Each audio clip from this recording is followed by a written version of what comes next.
Oke, Bang Gilbert. Siap. Gue mau ngajak lu main rapid question. Ada 7 pertanyaan di sini, Jar. Jadi ntar lu milih antara A atau B secara cepat. Oke? Yang pertama, rosewood atau maple? Rosewood. 4 senar atau 5 senar? Susah nih. Sekarang 5. Oke. Humbucker atau single coil nih? Humbucker. Aktif atau pasif? Pasif. Wah, kayaknya kegampangan ya, harus agak susah. Linkin Park atau BMTH? Linkin Park. Oke. Sekarang nggak nyampe gue mainin BMT. Oke, Hanya yang dalam skena-skena basis. Wima Jerox atau Barili Kumahua? Wima sih. Kenapa tuh?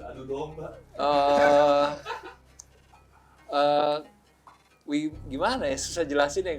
Dodonya keren, Oke. keren. Maksudnya, tapi karena gue belakangan lagi belajar picking sih ya. Maksudnya Wima tuh dapat banget pickingnya gitu, Iya powernya dapet, attack-nya dapet, terus tone-nya juga keren lah. Kegampangan nih pertanyaannya. Terakhir, Bang Tius atau Koh Iwan? Waduh, sulit banget nih anjir. Gue Edo aja. Gak ada pilihan itu. Gak ada pilihan Edo itu. aja. Gak ada pilihan itu. Bang Tius atau Koh Iwan? Sulit banget. Gak bisa jawab gue. Oke, kalau gitu. Siap. Thank you Bang Gilbert atas waktunya, Bang. Oke, halo sobat-sobat Fuji Gengs dimanapun kalian berada. Kali ini gue sudah bersama abang-abangan legend kita nih. Ada Bang Gilbert dari Senloko. Woi, tepuk tangan dong, woi.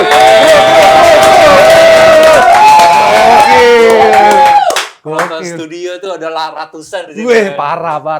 Halo Bang, gimana kabarnya Bang? Baik. Alhamdulillah, puji Baik, Tuhan. Puji Tuhan. Kesibukan akhir-akhir ini apa Bang?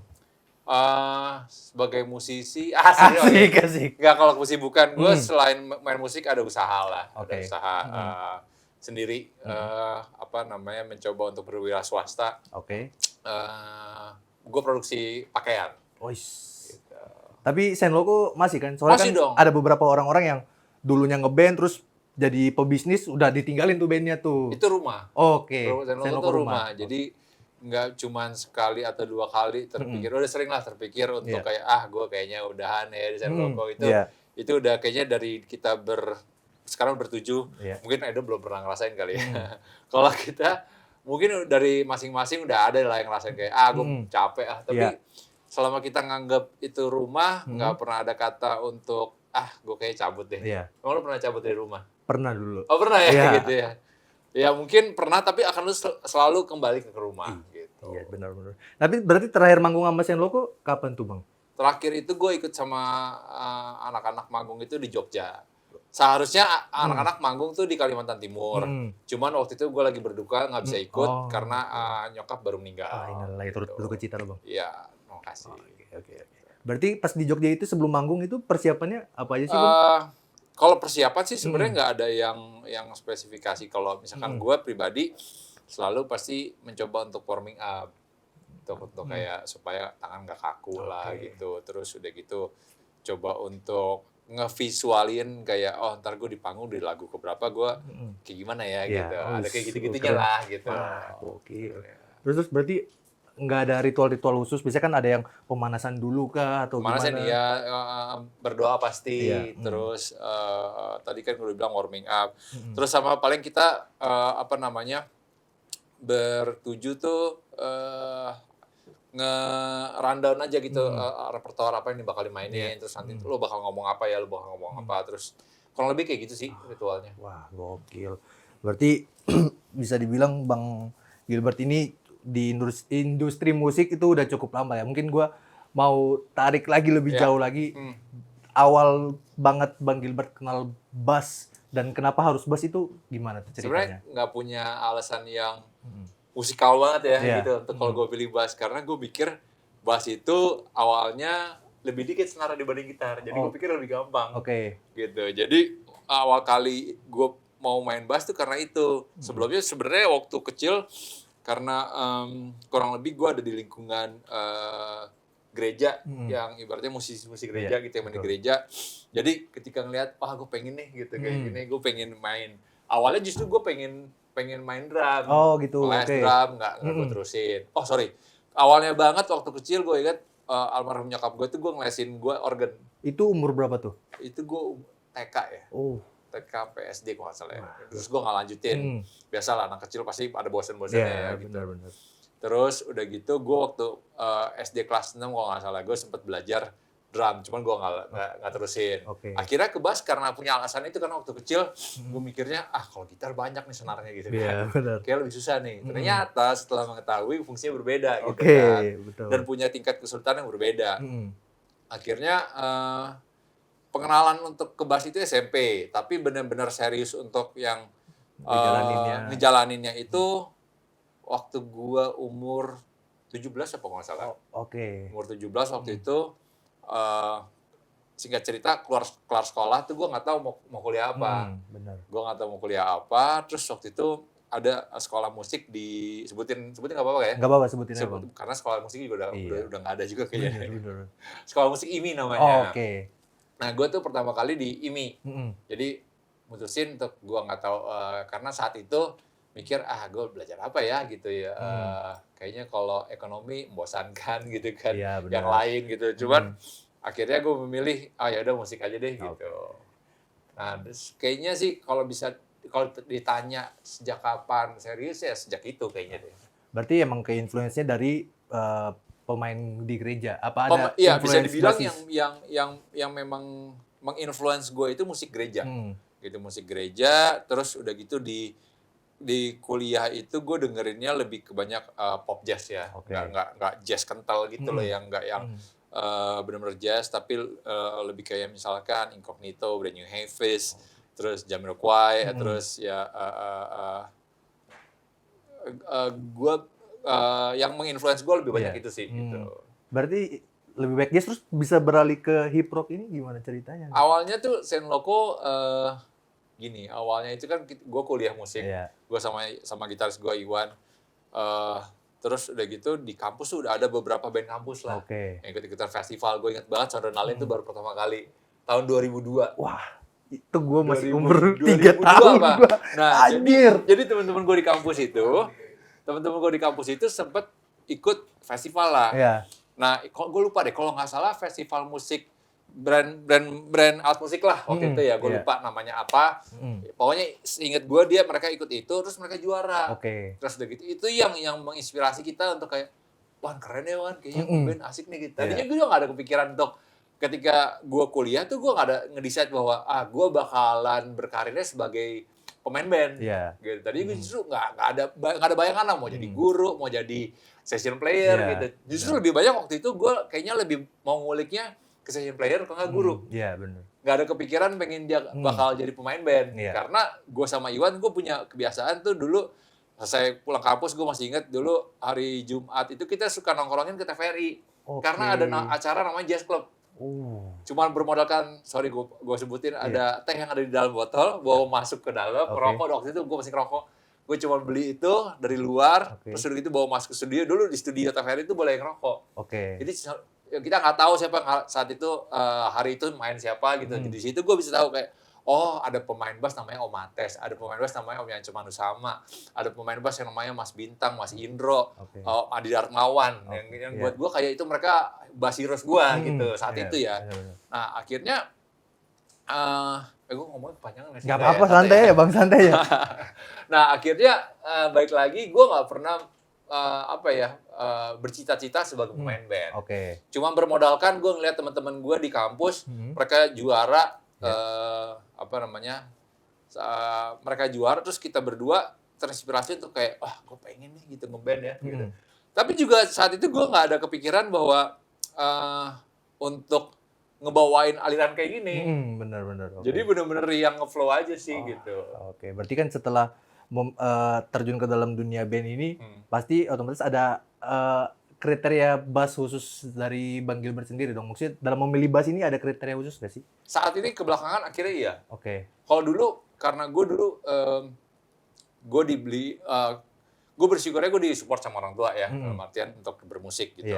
Nah bass bass yang lumayan gue lumayan disupport lah sama orang tua, gue beliin bass gitu. Terus udah gitu saat itu gue inget banget alasan orang tua gue itu beliin gue jazz bass ada merek tertentu. Oke. Karena gue ngeliat kayak alasan mereka beliin jazz saat itu ya lumayan cukup mahal lah ya gitu. Alasan mereka cuma bilang satu kayak ya jangan nanggung-nanggung kalau memang kamu mau belajar serius, kita juga mau serius gitu. Iya, benar. Iya gitulah gitu. Tapi bassnya masih ada sampai sekarang tuh Bang? Udah nggak ada gue Oh, jual. udah. Kenapa gue jual? Oke. Nakal remaja bro. Oh iya benar. Nakalan remaja. Betul. Oke, setelah itu dijual, bass yang keduanya apa? Ada lagi berarti? Gue bocorin aja, gue pernah ini masa sebenarnya bukan untuk diikuti nih adik-adik ya. Siap abangku.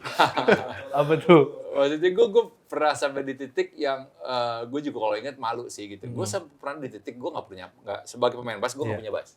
Terus mainnya gimana tuh Bang? Pinjem bass orang.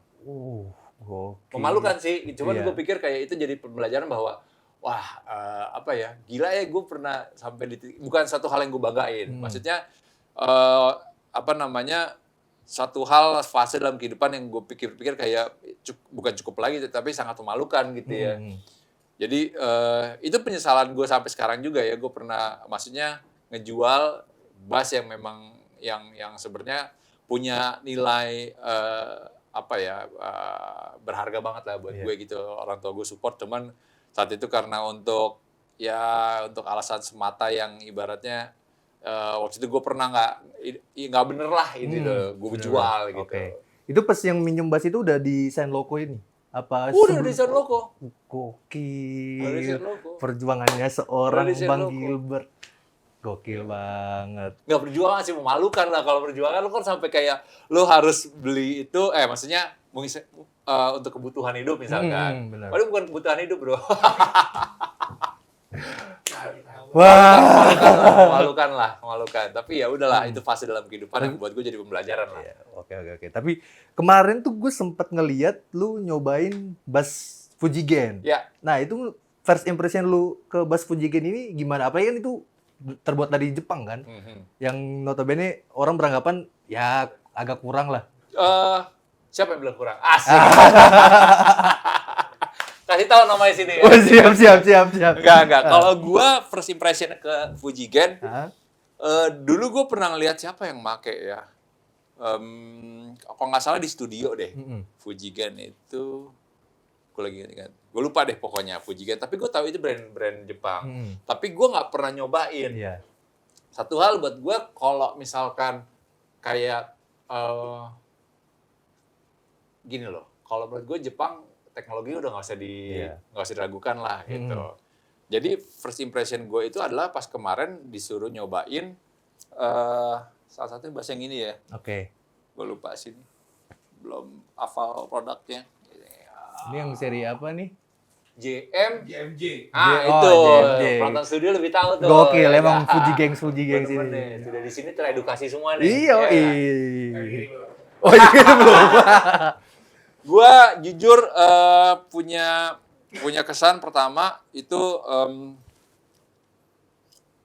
anjing sih gitu. Oke. Kayak- Anjingnya dalam kata Lebih maksudnya apa ya? Dari semua sisi kayak playability-nya, terus sound-nya udah buat gue sesuai sama kebutuhan di logo. Jadi sebelum gue nyoba Fujigen ini, kebetulan belakangan bass gue itu lebih banyak maple Oke. gitu loh, kayunya. Terus sebenarnya pas kemarin gue penasaran itu sama yang rosewood, Oke. which is yang ini. Nah kemarin pas gue pertama kali nyoba itu ada yang dua, yang satunya lagi. Jadi siapa penonton? JMJ juga. Itu ya JJ Gokil. juga. Nah tadinya gue pengennya milih ini. Cuman pas waktu gue nyobain, aduh, galaknya dapet karena mungkin yang itu aktif ya. Iya. Terus udah gitu pas gue nyobain pakai efek yang preset di NuX ini, yang biasa gue pakai buat logo, wah udah kelar sih. Gokil. Tapi selain untuk memenuhi kebutuhan mainannya Saint Loco, udah memenuhi kebutuhan playstyle-nya Bang Gilbert sendiri nggak? Gue jujur belum pernah nyobain itu karena gini, selain sama Senloko, gue biasa main di gereja. Iya. Tapi barusan tadi aja gue nyobain yang apa ya jazz bassnya ini, Mhm. itu enak banget sih. Wah, kok. Enak banget sih. Maksudnya enaknya dari soundnya apa dari playability-nya? Kalau jazz bass, kalau gua yang tadi gue nyobain ini,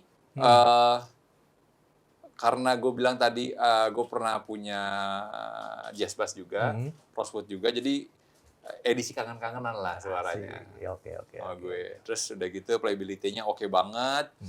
Terus sound-nya enak banget, empuk banget. Terus apa ya? Tone-nya jelas. Buat gue oke banget kok. Oke. Kalau misalnya di rating 1 sampai 10 berapa kalau dari Bang Gilbert? Ada cuma sampai 10 sih. Asik. Siap. Gokil. Gimana penonton? Ya kan? Gokil. Gorengan kikil. Oh gitu ya ternyata ya mainannya Senloko ya, singkat-singkat kata gitu. Aslinya juga gitu soalnya Bang. Aja. Oke, pertanyaan terakhir. Kalau misalnya nggak jadi musisi atau basis, Bang Gilbert bakal jadi apa? Aduh, nggak kebayang lagi jadi apaan. Gue bakal dagang HP kali ya. Iya lagi, koko. Gue bakal dagang HP kali ya. Gongkong Mangga 2.